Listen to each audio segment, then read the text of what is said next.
मित्रांनो, लग्नानंतर होईलच प्रेम मालिकेचा पुढील भागात आपल्याला बघायला मिळेल की नंदिनी आणि जीवा पूर्णपणे एकत्र आलेले असतात. नंदिनी आता जीवासमोर हट्ट करू लागते की आता मला आपल्या घरी यायचं आहे. तर त्या दोघांचं एक रोमॅन्टिक सीन आपल्याला पाहायला मिळणार आहे. तर ते दुसरीकडे आता मोठी आनंदाची बातमी समोर येणार आहे. इकडे पार्थला फोन येतो आणि तो म्हणतो की काय जीवा घरी येते. नंतर तो लगेच सगळ्यांना ही बातमी देऊ लागतो. तर जीवा आता घरी आलेला असतो, पण मात्र त्याबरोबर नंदिनी नसते. तर आता सगळेच त्याला विचारू लागतात की नंदिनी कुठे आहे.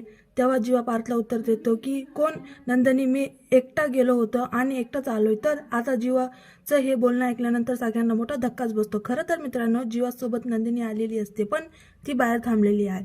जीवा म्हणतो की फक्त नंदिनी नाही आली, आपली नंदिनी देशमुख या घराची सून मी घेऊन आलोय.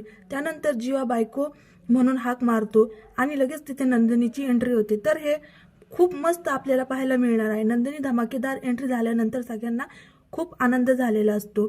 तर मालिनी लगेच आरती घेऊन तिचा गृहप्रवेश करते.